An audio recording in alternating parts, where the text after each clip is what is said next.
paired with it a couple years ago, but we're learning more about it and really appreciating what it has to offer. And we're going to talk a little bit about some other resources and events that we also want to really encourage you to think about joining us for this spring semester.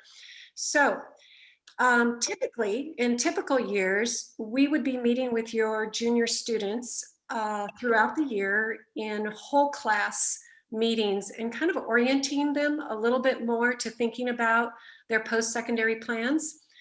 We've had some challenges with that this year because we aren't really able to meet with the whole class due to some kind of Zoom challenges, Zoom bomb challenges. I know there's some teachers out there and other people, so they might understand that. So we are going to, the presentation that we're presenting to you tonight, many of your students had a slightly different version of this today in their advisory. And we'll kind of talk to you about that so that you can follow up with some conversations with them about this. Our hope right now is that we start helping students start to think about more than just graduation. Some of your students are doing that already, some are not, but we know that typically in high school, a lot of students think, oh, I just need to make it to that graduation point, make it to the graduation point. And they don't do a lot of thinking about all the variety of paths and choices that are out there beyond that graduation point. So we want to start providing them with some information so they can begin to make some really good choices and decisions about what sorts of paths they might want to explore. If you think about it, your students have been kind of, on the same path for the last 12 years, kindergarten on, not a lot of choice. So when our students become seniors and realize, wow, we actually have a choice now, it can be pretty overwhelming because it's not a scripted next step. And especially in this era when there's so much up in the air. With that, we're going to move on and talk about SCOIR. Before I go on, my name is Diane Berry. Sorry about this. It's been a long day, many long days. So we're a little bit punchy. My name is Diane Berry, and I work with 10th through 12th graders with the last name starting A through HA. And Jen Marston is joining me tonight. Jen? You're muted, Jen. Trying to keep those plumbing noises down when it's not my turn to talk here. So I am Jen Marsden. I am the AHS College and Career Specialist. And when we're back on campus, your students, and you can find me in the College and Career Center we have that is located in the AHS library. And for those of you who just got here, I do have some big plumbing action happening down in our kitchen. So you might hear some loud banging and drilling and other things that are happening. So for you.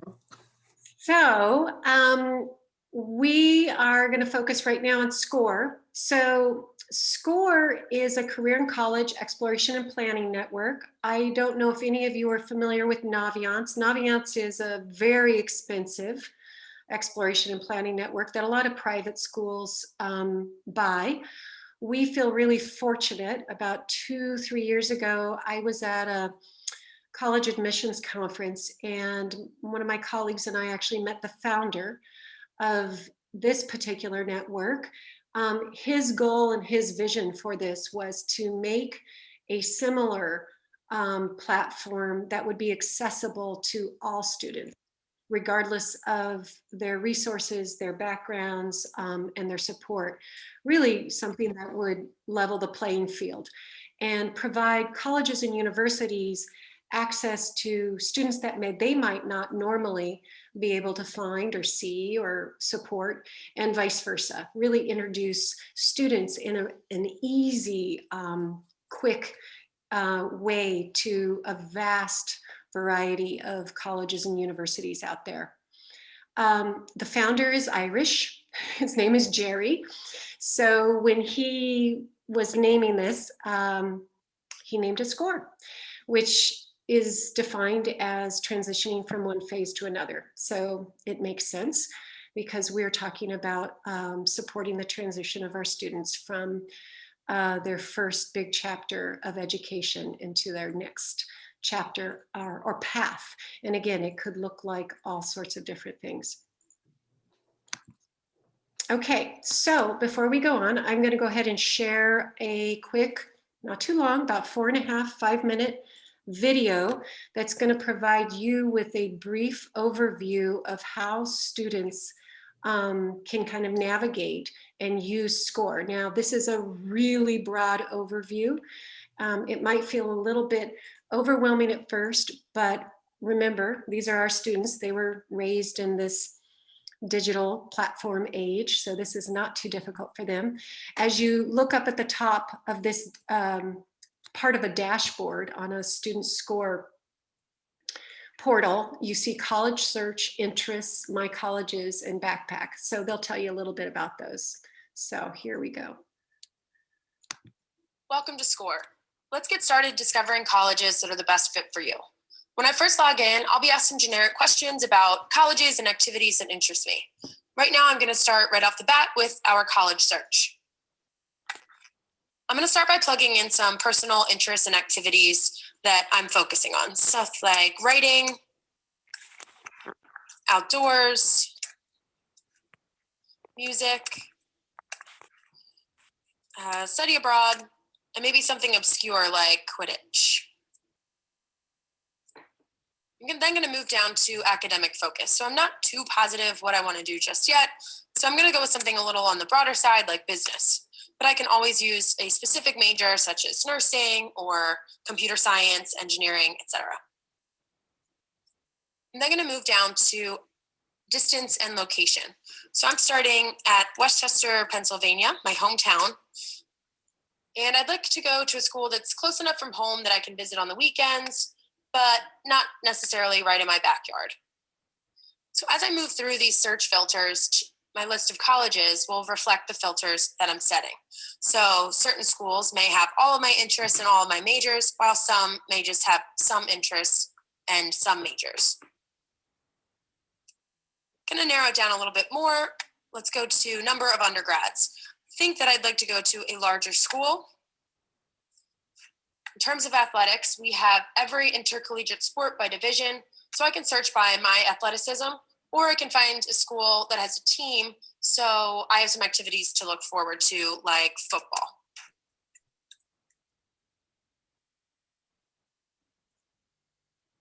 There's several other filters, such as test scores, acceptance rate, school religious affiliation, whether it's public or private, maybe by application info, is my school test optional? So I can set all those filters, but for now, I'm going to just jump up to the top and see where I landed. So I'm brought to a very concise list based on my search filters of 28 colleges, which is a great place to start. So I can start plugging in, maybe I know schools right off the top of my head that I'm interested in, like Towson University. So I can add that to my list of colleges because I've heard of it before and I am interested. Or maybe there's some schools that I do want some more information on before I add it to my list of colleges. So we can dive in and we are brought to the college detail page. So this is a comprehensive overview, has everything from admissions, student life, academics, cost and financial aid, etc. But I want a better sense of what really goes on at this college. I'm going to head over to the wall. So the college wall is a very social media oriented experience of that specific college. So I can see all the active clubs and societies, campuses, dorms, and athletics that make every college experience different. You'll see pictures, tags, and links to all of these activities. I can also use these links to jump into the social media of a specific club or society, such as this radio club here at University of Pennsylvania. I can jump to their Facebook page and get a real sense of how active the club is and follow along to really feel like I'm engaged. I can click on tags that interest me to find other colleges that have this same activity as well. So I may never have heard of some of these schools before, but I'm exploring and discovering as I go. If I like what I see, I can add the school to my list of colleges. I can also pin photos that I like to my notebooks and idea boards. Or if I'm on a tour, I can take photos while I'm at the campus or add text notes to keep my thoughts in order. Notebooks are college specific, which comes in handy when I'm organizing my thoughts after maybe visiting several schools in a weekend and just wanting to figure out the top schools that I'm interested in. Idea boards are more thematic, so I can start to figure out what I want to do and what I want to participate in at school, whether it's academics, what my dorms could look like, different activities that I can participate in. I'm keeping all of these thoughts in order as well. As I save colleges that interest me, I can manage my list of colleges here. I can prioritize based on colleges that I favor and start arranging based on my reach level and safety schools and others that I'd like to learn more about. With SCOIR, you can easily search, explore, and discover colleges that best fit your personal interests and keep track of everything in the process. SCOIR is the most unique, authentic, and best college resource available at no cost. So sign up, go explore, and start discovering.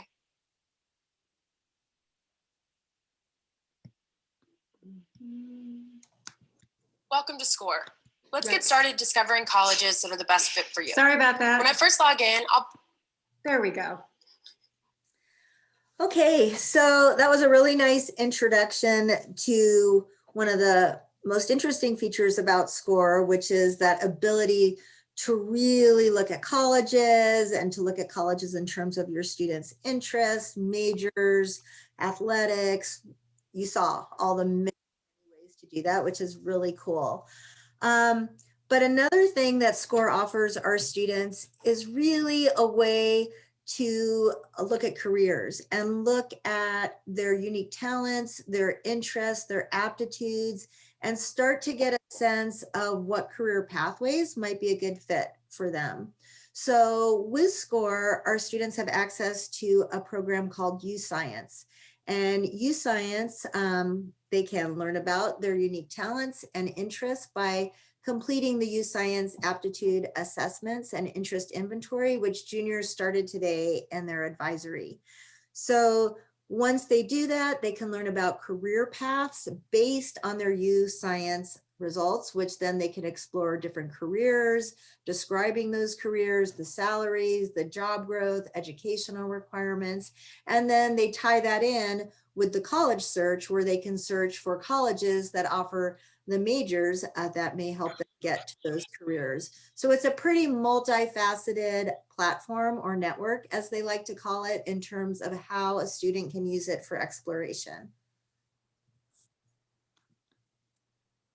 And one of the other things that we just wanted to throw in that students can access on the SCOIR platform is all sorts of articles and information, which financial aid information, how to write essays, things like the difference between early decision and early action. So it's just pretty endless in terms of a resource. And of course, there's tons of resources out there online for students and parents to access, but we want to make sure that students and parents know that this platform that we have in SCOIR also has a lot of these capabilities. And so this is a video, I think it's a couple minutes, that'll just give you an intro to U-Science and what your students are diving into as they complete the U-Science assessment.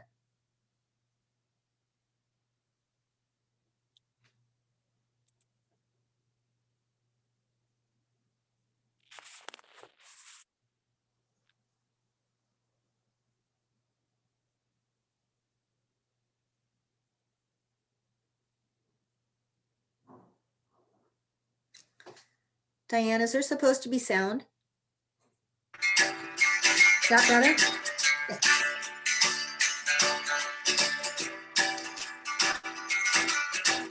Oh, Granddad, I laughed at all his words. I thought he was a bitter man. He spoke of women's ways. To trap you and to use you before you even know. But love is blind and you're far too kind. Don't ever let it show. I wish that I knew what I know now. Well, I'm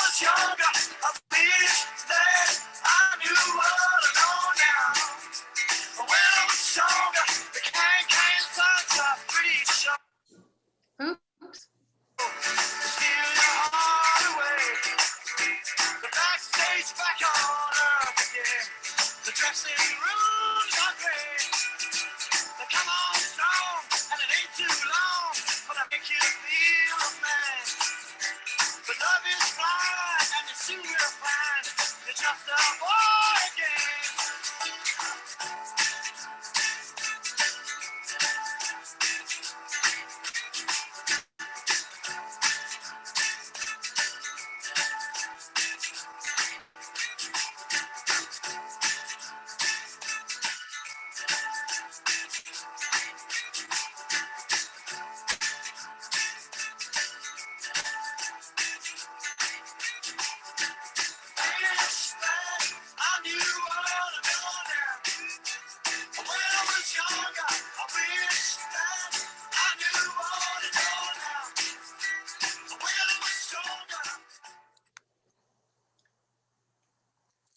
Okay, so this is a slide that just gives you a little taste of what U Science is about.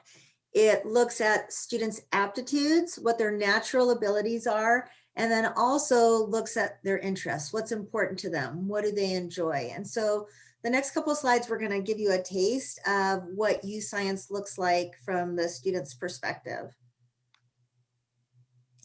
So when your student today in junior advisory, if you are a parent of a junior or you're a junior who's here, they were sent an email that invited them to their SCOIR account to set up and then took them to the U Science assessment.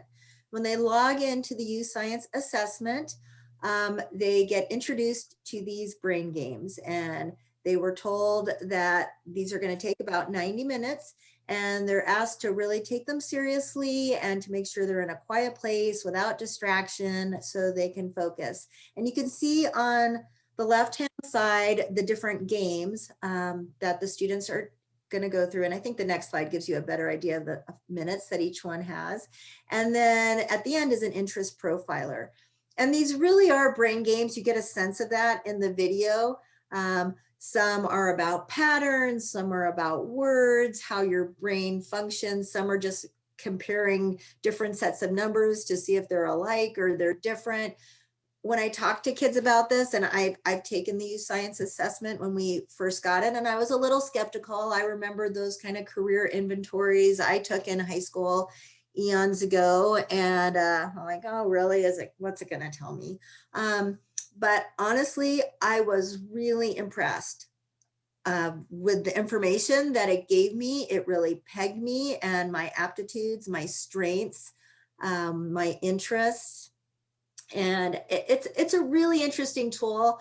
I wish every parent could take it. I don't know if this is still possible, but it used to be you could just log into SCOIR, create an account, make it pretend high school, and you also could access U Science and take the assessment, which I think is a great way to kind of talk to your student about it, like talk about your different strengths. But we'll see if you can do that or not. But so these are the different games students go through. Some take longer than others.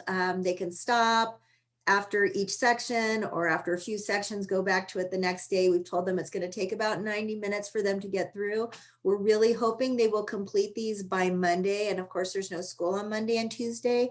One of the reasons we want them to complete by Monday is, I think maybe it's on the next slide, which is going to be Diane's, but it can take 12 to 24 hours to get the results.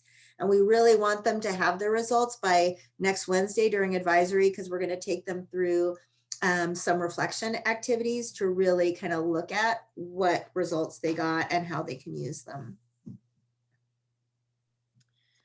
Okay, as Jen said, students will receive their results 12 to 24 hours after they complete their assessments and interest inventory.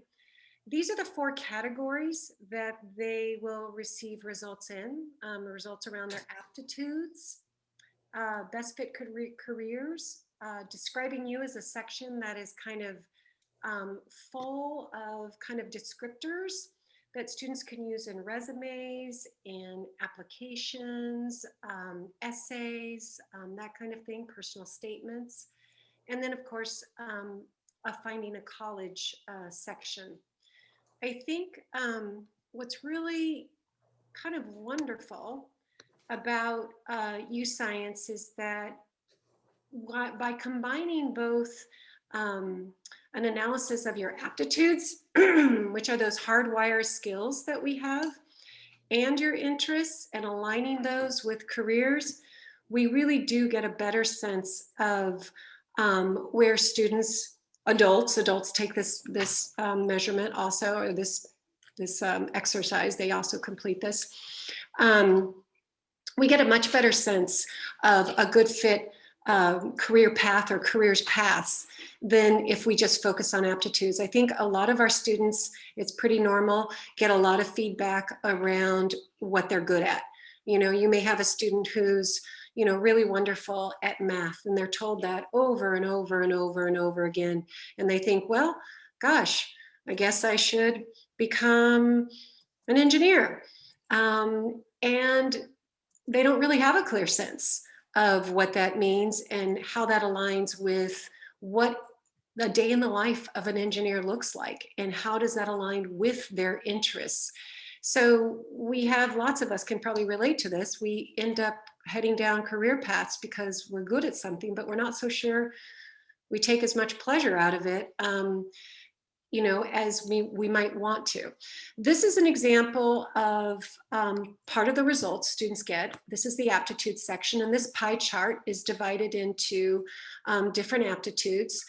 This is just a screenshot, but it's an active pie chart. So as the student scrolls over each section, it will pull out that section and give them just a really brief overview of what that section indicates.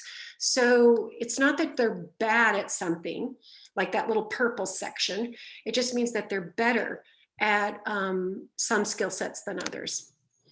The results also go over personal approach, and they categorize that into 4 different areas. Vocabulary, well, generally speaking, how you interact in terms of collaborative teamwork, what your interpersonal style is, and what kind of how you focus. And when you think about focus, I've talked to lots and lots of students. This particular student is a future focuser, which means that she always needs pretty clear goals to keep her motivated. She's a goal-oriented student. So whereas some of our students are kind of mixed, they're very lodged in the present moment and what kind of brings them pleasure and in the present moment motivates them. Vocabulary has a lot to do with how well a certain career path fits, because there's different vocabulary, kind of cultural and job required vocabulary needs in different paths. So that's a really important one. This particular student, when we look at blended energizer, it means that she is kind of a mix between introvert and extrovert. So we know that she needs some downtime after she's been involved in busy kind of more social activities. This is just a little tiny bit what we're showing you in terms of some of our results. In terms of interests, there's a lot of results kind of based on, you know, on the aptitudes, but in terms of interests, this particular student, her 3 kind of most significant interests are social, artistic, and investigative. Those are all defined. We move on, and then move into a list that is generated. That lists about a dozen to probably about 10 to 15 best fit careers, moving down to good fit careers. What's nice about this is that you can search careers by just aptitude, like what fits your strongest kind of set of aptitudes, or your interests, or both. I'm just going to go ahead and use my daughter as an example. When she took this, my daughter has been really, really passionate about digital animation for many years. She's done this on her own for hundreds of hours. She's had a little YouTube site. She's had lots and lots of followers, all sorts of things. I kind of imagined that she might be moving into that as a career path. When she completed the youth science analysis, it was determined that was a good fit career, but not a best fit career. And the reason why is that she's also pretty social, and her social comes up pretty high. And when we look at the life of a digital animation artist, it's pretty solitary. So there's ways in which she really hit the mark for that career path on a number of points, but not in terms of her social needs and what really kind of brings her pleasure through the day. So then it kind of guided her in different directions. So it was really important to know that and to kind of think through that, so that we didn't end up kind of chasing down a digital animation path to find that she felt really lonely. And once she started a job in that area, and she actually has decided in a really, really comfortable and solid way, she wants to always have that as a hobby, but not as her basic job. Okay, so as you saw from the video, Youth Science also produces a really nice analysis of employment opportunities, top ranked careers.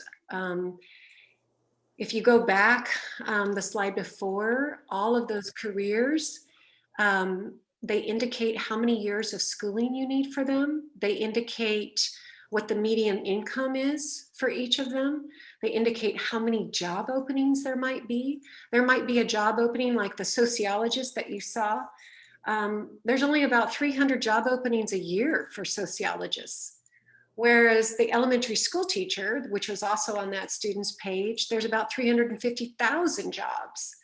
So it just really provides a lot of good information that you can use in terms of making those decisions on which path to follow. So Jen, you want to wrap it up there? I do. So I just want to respond. Someone's chatting with me. I don't know who it is because it doesn't have their name, but they're concerned about these type of search engine and exploration college websites. And are the colleges paying to be on here? Is this marketing? How they present themselves? So here's the thing. Every college is on here. They're not, there are colleges on here I've never heard of. I think what SCOIR is doing, and they might have certain colleges subscribe. I don't know how it works. I do. Okay, do you want to tell him, Diane? Because our kids need to expand their searches. Our kids need to learn about different colleges, and what we need them to do more research, because they all look at and apply to the same colleges, and they're not colleges that are necessarily a good fit for them. So if Diane wants to respond to that question, that would be great. So the way SCOIR works, that's a little bit different than some of the other college search platforms, is that they make their money off colleges and universities. So something I learned that I was pretty astounded by when I attended a college admissions conferences is that on average, especially your private institutions, but your public institutions too, spend $5,000 to $6,000 per admitted student on outreach, promotion, admission rep visits, et cetera, et cetera. So it's a very costly process for colleges and universities to, reach out, try to kind of, again, educate students out there, who they are, what they're doing, why they're special, all that kind of thing. So SCOIR actually, by linking students and colleges or universities, they're providing, what they do is they do provide this data to the colleges and universities. The colleges and universities then they can look at students who are showing interest in their schools. And what SCOIR then facilitates is colleges and universities sending representatives out or reaching out to areas where they know there's a lot of interest. So they know it's well worth their investment to show up at Ashland High School because we've got, 10 students looking at University of Puget Sound. Or, suddenly Grinnell, we've got 5 students now interested in Grinnell in Iowa, which is a great school in the Midwest. And now they're thinking, boy, we want to either get an in-person or we want to get a virtual admissions event at that school because we've got these kids showing some interest. So SCOIR is kind of working on the flip side of how to say this, on how they're kind of supporting themselves. They're asking colleges and universities to support themselves, to support them. Sorry, it's been a long day. So No, that's fine. I just my want to say grammar, something. I'm stumbling a little bit. Okay, so let me just say, okay. I don't know who AAAS is, but he knows or she knows a lot about ACT and algorithms. But here's the thing. There's, College Board, Big Future, all these sites, your kids take the PSAT and they're getting emails from all these colleges. And these colleges know nothing about your kid, but their scores, blah, blah, blah. This is a way for your student to control the schools they're looking at. They're picking schools here based on their interests. They're looking at majors, right? They're looking at, do they have the sports I want? Are they the size I want? So this is all about research. What we do is encourage your kids over and over again about finding a college or career pathway that's a good fit for them, right? And the way to do that is to do your research, is to look for information, use SCOIR, use books, buy, all these books that are out there about, how to find a college that's a good fit for you. Get on campuses, use science, find what your aptitudes are, discover how your interests fit in with careers. Our kids are just applying to the schools they hear their friends applying to, that their parents have mentioned. We have kids applying to UC schools, which are $70,000 a year. We're constantly battling our kids really not knowing schools that are a good fit for them because they're not doing their research. So this is a way for us to try to show students that there are ways to look at schools based on what majors you're interested. I've used SCOIR to search for schools. I've used Big Future, the College Board site. I've used ACT. Kids will go to Niche. They will go to College Confidential. Then they're just going to be hearing all sorts of, anecdotal information from students and parents, which is fine too. It's all about doing research. So SCOIR and U Science is a tool that we have available for you and your students to add to that exploration. And it's a good tool. And so these next steps are about ways you can use SCOIR with your students. You can ask them about it. They can invite you to SCOIR if they want, so you can see some of the schools they've been looking about.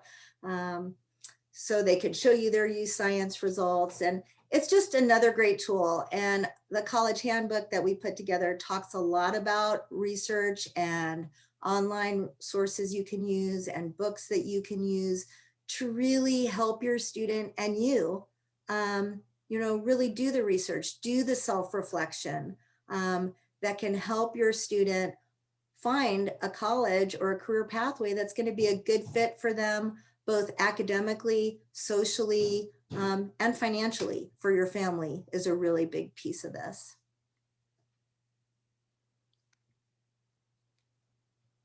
By the way, we will have an opportunity for more questions right at the end, the tail end of this. So I guess someone's having trouble seeing the video. Can you all see the video? I can see it. The PowerPoint, is there a thumbs up? Can most people see it? Okay. So I'm not sure what's going on with that, but here are some upcoming events that you should all be able to see in that college newsletter that I posted in the chat, and that you also got as an email, not a college newsletter. It was the counseling department newsletter. So on March 10th, we have the Finding a College Pathway That's a Good Fit coming up, and then a Financial Aid 101 info session, community college pathways and the application process, same for 4-year after that. And we also have, and I could put it in the chat when we're done with the presentation, a PDF that has all the virtual college visits that are happening this spring. We don't have a lot of them planned yet.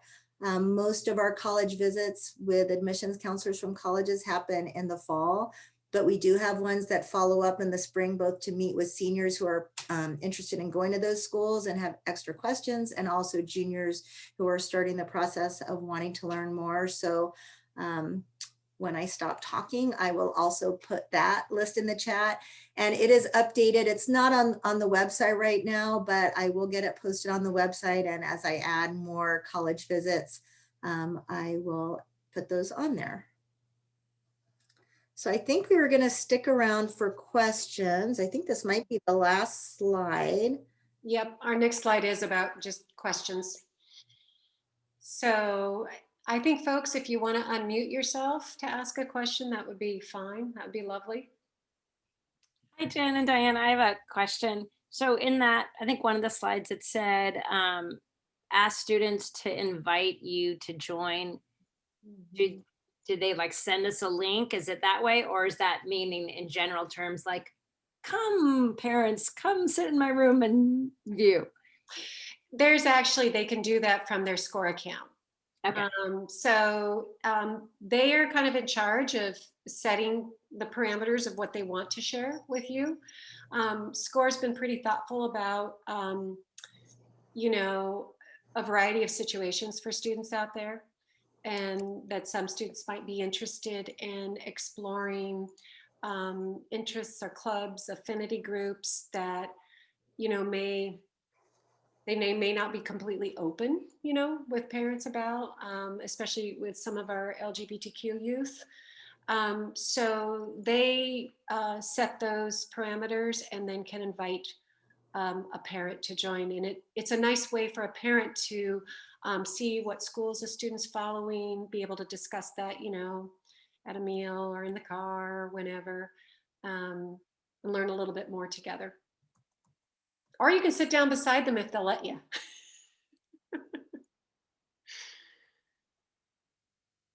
Any other questions, thoughts, concerns? So I can't keep up with all the things that have been in the chat, but one of the things with the interest inventory and the aptitudes and the youth science is when you look at careers, there's 3 different ways to look at them. And again, this is just to give students more ideas to get, I mean, because really I went to a presentation, what careers do kids know? A lot of them know teachers because they're surrounded by teachers all the time. They know their careers their parents have, and they know their careers their parents' friends have, and they know doctor, lawyer, but they really don't know a lot of careers. They know some CSI. You know, we had a lot of kids wanting to be forensic scientists for a bunch of years.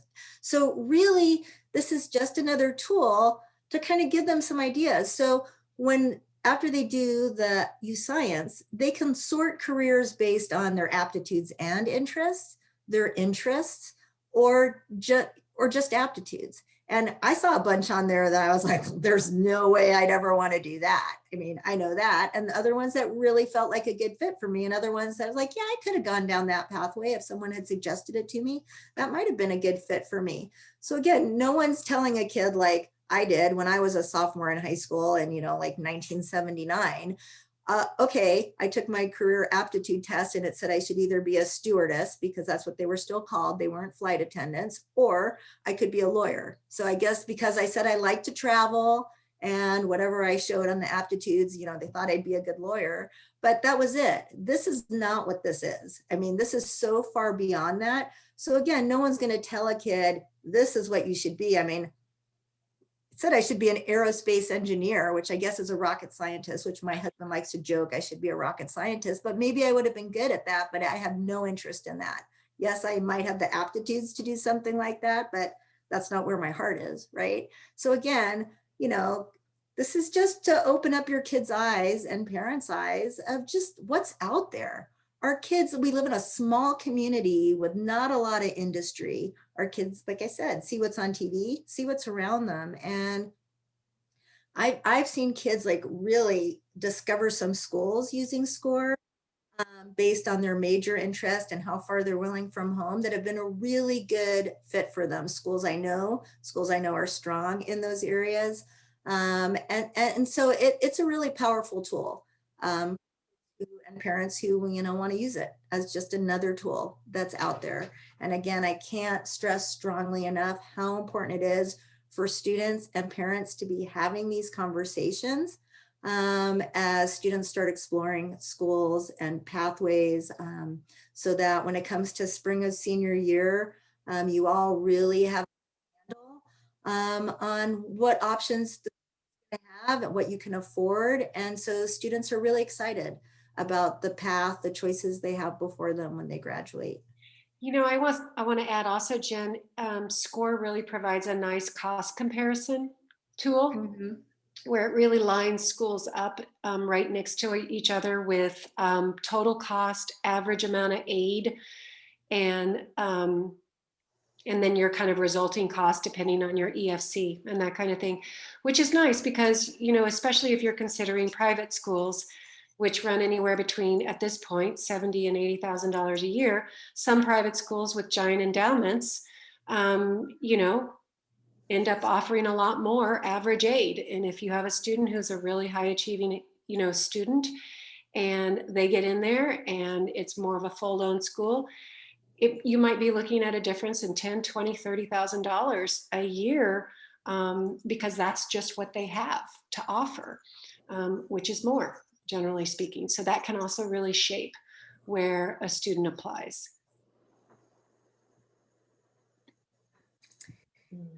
And I'm happy to hang around for a few more minutes too, if anyone has just general junior questions, like what's going on with ACT, SAT, what should my kid be doing? I've been meeting with a lot of junior parents and students on Zoom and getting kids signed up for Aspire, which is another resource we have at AHS where students can have a mentor who's trained in helping them kind of explore these pathways we've been talking about and be just another supportive person, adult, helping them kind of move forward. So I'm going to turn off the recording and then we could stop sharing the screen. So that if people do have some questions, you won't have to feel like you are being recorded for YouTube.